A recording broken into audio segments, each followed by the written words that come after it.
Okay, this video is about Pascal's wager. I wanted to be able to show my face on it, but I'm not able to get that to work on my video program at the moment. So anyways, Pascal's wager. Pascal was this genius from a long time ago, from a couple hundred years ago, and he basically wrote a very famous essay called His Wager. He was a genius of mathematics, computer design. Back in those days, he invented the first computer. And he's very interested in the odds and betting. So he made this chart here. So if God exists and you believe in God, you have infinite gain.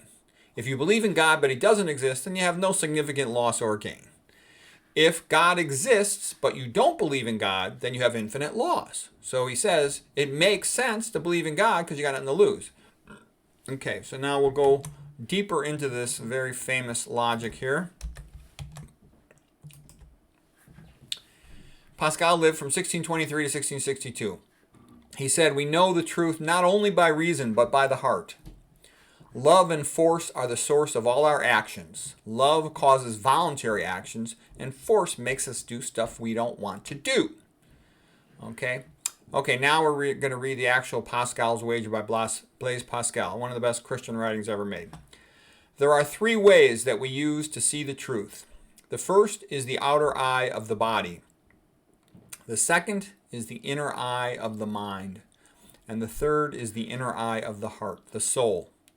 The heart has reasons that reason knows not. What should we want to be true? What if there was a bet with the possibility of infinite gain with no risk of loss? What if there was another bet with the possibility of infinite loss and no hope of gain? That would be the most interesting wager you could have. That is the reality of religion. God either exists or God does not exist.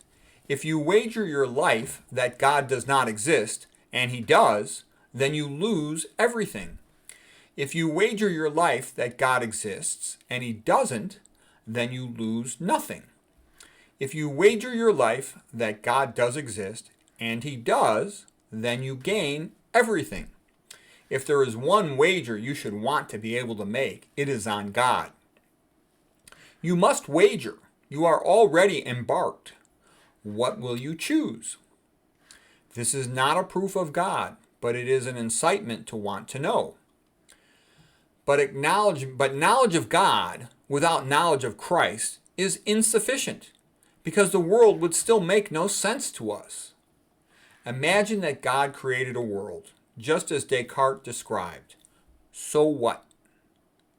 There is still the misery of man, the contradictions, the absurdities of life, incomprehensible to us. The world had a creator, fine, but so what?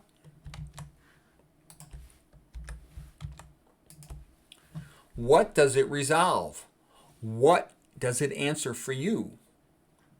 Without the knowledge of Christ, knowledge of God is a barren, empty, philosophical doctrine about a first cause, irrelevant and unimportant to human life. But faith and Christian revelation change everything. There are arguments, but they won't convince you, because one does not believe in Christ through the mind. One believes in Christ through the heart. There were miracles. There were prophecies fulfilled, but those won't tempt you at all, because the mind rejects what's good and the will rejects what's good.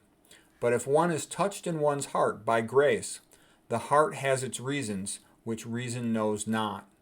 And the world finds it absurd that a Christian believes by faith and by grace. But here is what happens. Have you ever looked at a double perspective picture? And you look at it, and you look at it, and it looks like one thing. But then you change your perspective on it.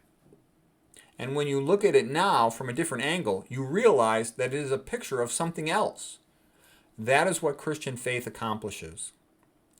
When you understand the full, you understand the absurdity, the misery, and the dualism of human life, you understand how we are a combination of the exalted and the debased.